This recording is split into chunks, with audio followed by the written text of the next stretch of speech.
Que pensez-vous du genre Isekai? Je pense que vous savez tous ce que c'est, mais au cas où je vais quand même le rappeler. Isekai signifie autre monde, et un animé Isekai est par conséquent un animé où le héros va se retrouver transporté dans un autre monde. Vous n'êtes certainement pas sans savoir qu'on a eu un nombre incalculable d'Isekai ces 10 dernières années, notamment lancé par le succès de Sword Art Online en 2010. Je n'en ferai jamais de critique, donc si vous voulez savoir mon avis, c'est simple. Le premier arc était sympathique, mais le reste est complètement à chier. Cette vague de Isekai n'était pas bonne pour l'industrie, car quasiment à chaque fois c'était ça l'histoire. Un mec geek, renfermé ou qui s'ennuie dans la vraie vie va être transporté dans un autre monde, ce qui va faire qu'il va avoir un ou plusieurs pouvoirs qu'il est le seul à posséder là-bas, et on va suivre son évolution et comme par hasard il va se ramasser toutes les waifus de l'animé. Vous comprenez là où je veux en venir? Énormément de productions ont voulu surfer sur la vague des Isekai, notamment Sword Art Online que j'ai déjà cité plus tôt, sauf qu'on a eu très peu de diversité et de réinvention, et ça a empêché des propositions novatrices de voir le jour, surtout que ça bloquait l'accès à d'autres productions un peu plus différentes. Personnellement, je n'ai aimé que 3 Isekai ces dernières années. Re:Zero pour plusieurs raisons.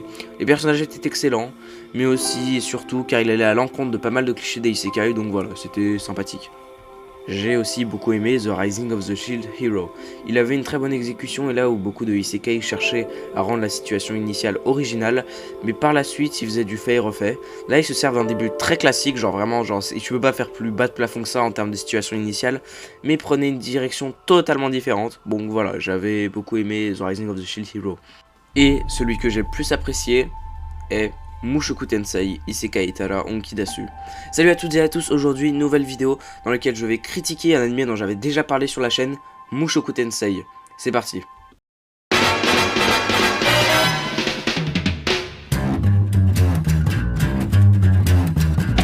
think it's time to blow this scene.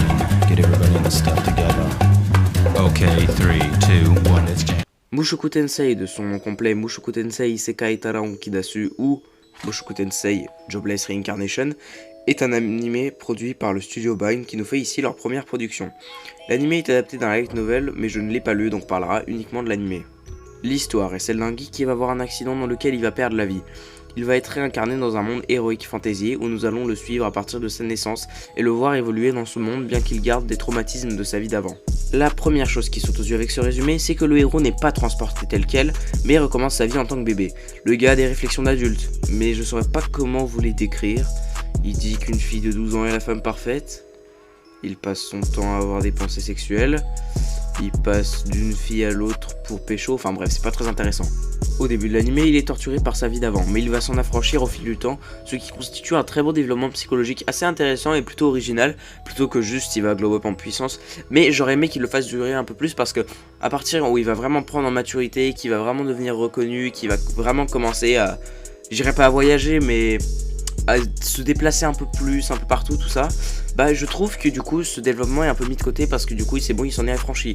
Mais du coup bon, ça se voit qu'à un moment ils ont essayé de relancer ça, mais bon, je vais pas rentrer dans les détails car je pense pas que je vais spoiler dans cette vidéo, ou bien si je le fais, bah ce sera vraiment encadré, mais voilà. Mais en tout cas moi je trouve que c'est un bon développement psychologique, une bonne idée, mais pour moi ils auraient peut-être dû le faire durer un petit peu plus. A part ça, je trouve dommage qu'ils aient pas plus exploité l'univers avant les tout derniers épisodes, car on a pu voir qu'il y avait plein de choses intéressantes. Parce qu'en fait, on peut voir que du coup, il y a différents dialectes parmi les différents endroits, tout ça. Mais en vrai, c'est pas tant exploité que ça. Bon, peut-être aussi que, puisque c'est un enfant, il va pas trop voyager. Donc voilà, à voir pour la suite de l'animé.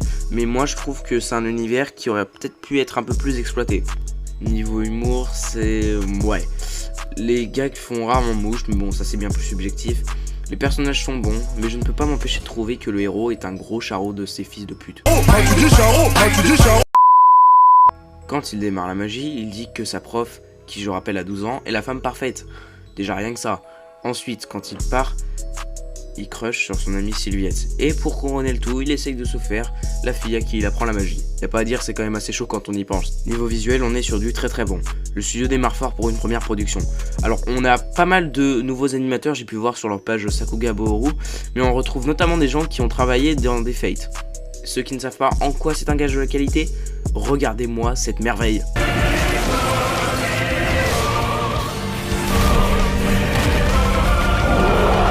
Niveau OST, ouais. Aucun ne m'a marqué, mais ils accompagnent super bien l'image, donc c'est pas mal, mais c'est pas spécialement un point fort de l'anime non plus. Malgré tout ça, je trouve que le rythme est très bien géré, à part dans le dernier épisode que je trouve un peu brouillon. On voit qu'il fallait faire un animé de 12 épisodes.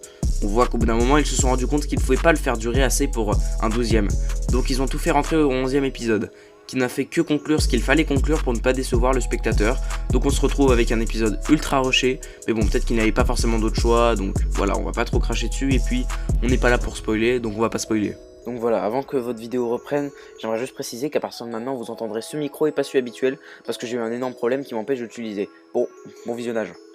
Je ne pense pas que Mushoku Tensei soit l'animé de la saison. Pour moi, il n'est pas non plus une merde. Il a réussi à me faire apprécier de plus en plus car le héros se retrouve dans des situations de plus en plus dangereuses et évolue mentalement, ce qui est au final très peu commun parce que l'évolution est beaucoup plus proche de les humains que dans la plupart des isekai. Oui, ce que je viens de dire n'avait aucun sens d'un point de vue français, mais bon, c'est pas grave. Et au final, c'est pas là où tous les animés isekai d'avant sont foirés. On a eu l'habitude d'un héros qui est soit trop fort, soit qui évolue trop vite ou de mauvaise manière.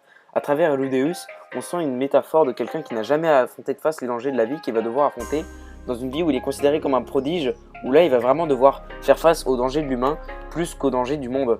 Ce que je veux dire, c'est que même si c'est un enfant, même si c'est un prodige, ça peut donner l'impression que c'est fait et refait, mais vu qu'il est encore un enfant physiquement, il ne peut pas faire grand chose devant de grands dangers et va devoir évoluer d'une manière logique et plus proche de notre monde que dans n'importe quel isekai qu'on a eu ces dernières années.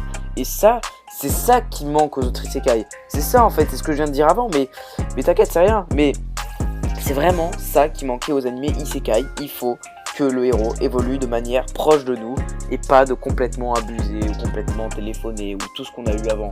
Je ne l'ai pas dit, mais le light novel est le précurseur des isekai modernes et on voit à travers comment et pourquoi ils se sont loupés. Sword Art Online avait comme ambition de s'adresser aux geeks et de leur offrir un fantasme autour de la réalité virtuelle. Si depuis le début je prends cet exemple de comparaison, c'est pas pour rien, c'est lui qui a lancé cette vague. On sent une inspiration comme une envie de s'en détacher et c'est là qu'on en vient à la conclusion de cette vidéo, qui était à la fois une critique sur Mushoku Tensei, mais aussi une petite analyse du cas des isekai modernes. Les isekai modernes ont essayé de reproduire la formule sans essayer de la comprendre, et ça peut s'appliquer à n'importe quoi. Pourquoi est-ce que Le Parrain est-il considéré meilleur en film qu'en livre ? Car le réalisateur, Francis Ford Coppola, a compris ce qu'était Le Parrain pour le retransmettre à l'image et en tuer toutes les filles retire inutiles. Je vous donne un exemple. Par exemple, dans le livre, il est dit que la meuf de Michael Corleone est amoureuse de lui parce qu'il lui a fait l'amour comme jamais. Genre, est-ce que vraiment ça a intéressé qui que ce soit de pourquoi elle est tombée amoureuse et sérieusement, pourquoi faire un truc aussi pourri ? Donc en conclusion, Mushoku Tensei Isekai Tara Onkidasu est un très bon animé, au-delà d'apporter un vent de fraîcheur au isekai moderne, et je vous le conseille vivement, car j'ai vraiment hâte de voir ce que va donner la saison 2, qui va arriver en été si je dis pas de bêtises. Si vous avez aimé la vidéo, n'hésitez pas à liker et à partager, on se retrouve la semaine prochaine pour parler de SNK saison 4. C'était Kenya, à la prochaine.